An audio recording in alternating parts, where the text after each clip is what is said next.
नवरात्रीमध्ये पारंपरिक प्रथेनुसार देवीला कडकण्याचा नैवेद्य दाखवला जातो. काही जण 5व्या माळेला, काही जण 7व्या माळेला नैवेद्य दाखवतातच. कुणी ह्या कडकण्या गुळ घालून पण करतात, काही ठिकाणी गव्हाच्या पिठाच्या पण करतात. पण आज तुम्हाला मैदा आणि साखर घालून कडकण्या अगदी खुसखुशीत 10 ते 20 दिवस टिकणाऱ्या, मुलंही आवडीने खातील अशा कडकण्या तयार करूया. तर व्हिडिओ स्किप न करता संपूर्ण बघा. रेसिपीला सुरुवात करूया. नमस्कार, मी ज्योती, ज्योतिष किचन मध्ये सर्वांचं खूप खूप स्वागत आहे. कडकण्या करण्यासाठी सुरुवात करूया. मी इथे 2 वाट्या मैदा घेतला आहे. अर्धी वाटी बारीक रवा घ्यायचा आहे. जाड जर रवा असेल तर मिक्सरला थोडा फिरवून घ्यायचा. थोडंसं मीठ टाकायचं आहे आपल्याला. आपण हा गोडाचा पदार्थ करत आहोत, त्यामुळे थोडंसं मीठ टाकलं ना त्या गोडाच्या पदार्थाला छान अशी चव येते. छान एकजीव करून घ्यायचं आहे. मी इथे 3 ते 4 मोठे चमचे तेल गरम करून कडकडीत गरम करायचं आहे आणि ते ओतून घ्यायचं आहे मैद्यामध्ये.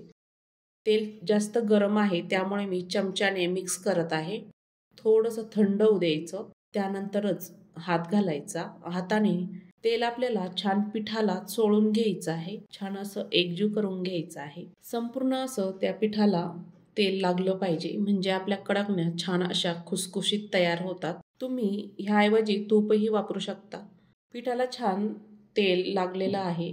गोळा करून बघायचा, अशी मूठ करून बघायची. त्यानंतर मी इथे अर्धी वाटी दूध घेतलेलं आहे. ही वाटी मोठी आहे, त्यामध्ये पाव कप इतकी साखर घेतली आहे. पोहे खायचा चमचा म्हणाल तर 7 ते 8 चमचे साखर असेल.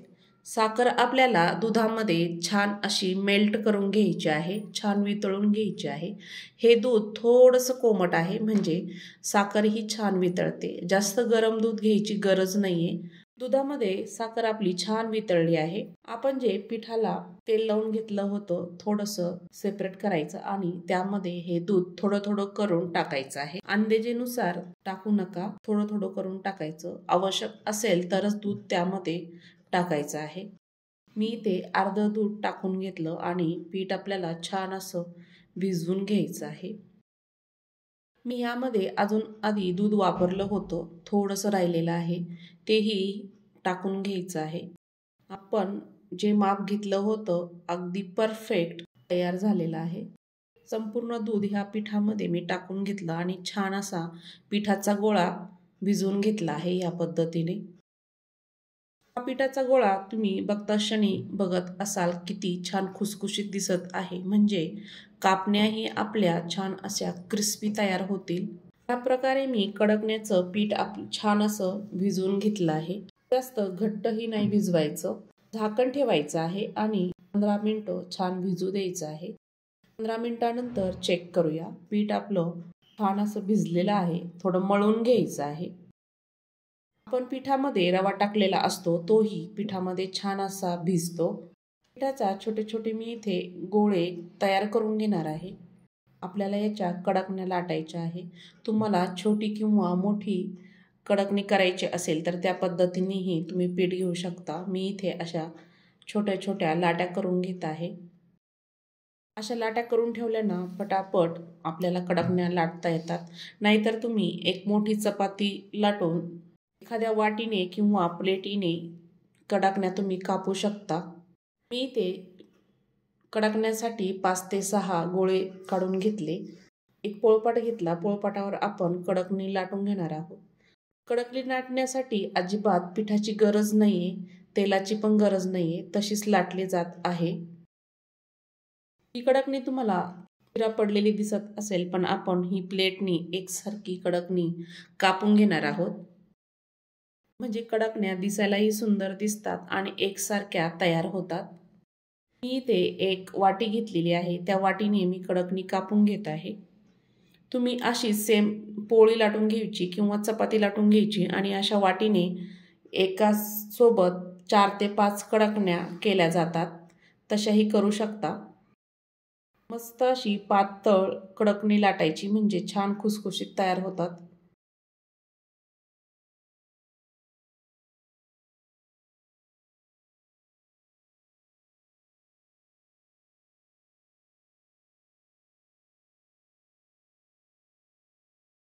ह्या कडकण्या फुगू नये म्हणून पुरीसारख्या हे होल करणं गरजेचं आहे। सर्व कडकण्या मी अशाच तयार करून घेणार आहे। सर्व कडकण्या मी इथे तयार करून घेतल्या। गॅसवर आता कढई ठेवली आहे। तेल छान गरम झालेलं आहे। त्यामध्ये मी कडकणे सोडून घेत आहे। 2 कडकण्या सोडल्या आहेत। मध्यम गॅस ठेवायचा आहे। मध्यम आचेवर आपल्याला ह्या कडकण्या छान अशा तळून घ्यायच्या आहे। जास्त फुल गॅसही करू नका। तेल मध्यमच आचेवर असायला हवं, म्हणजे कडकण्याही छान खुसखुशीत क्रिस्पी तयार होतात। चमच्याने खालीवर करत ह्या कडकण्या छान गोल्डन कलर येईपर्यंत तळून घ्यायच्या आहे। ह्या पद्धतीने कडकण्या आपल्या छान अशा तळलेल्या आहे। तेल निथरून आपण टिश्यू पेपरवर किंवा एखाद्या जाळीवर ठेवायच्या। ह्या कडकण्या अजिबात तेलकट होत नाही। दुसरी बॅचमध्ये आपण 3 कडकण्या टाकून घेतल्या। तुमच्या कढईच्या अंदाजानुसार किंवा तेलानुसार तुम्ही 2-3 अशा कडकण्या एकदाच तळून घेऊ शकता। तळलेल्या कडकण्या एका प्लेटमध्ये आपण काढून घेणार आहोत। सर्व कडकण्या मी अशाच तळून घेणार आहे। प्रत्येक घरामध्ये घट हा बसवल्याच जातो, देवीला नैवेद्य दाखवल्याच जातो। ह्या पद्धतीने अशा खुसखुशीत क्रिस्पी कडकण्या नक्की तयार करून बघा आणि कमेंटमध्ये सांगा। आणि हो, हा व्हिडिओ कुठून बघत आहात नक्की कमेंट करून सांगा। शेअर करा, लाईक करा। अशा छान छान रेसिपीज बघण्यासाठी ज्योतिष किचन चॅनलला नक्की सबस्क्राईब करा।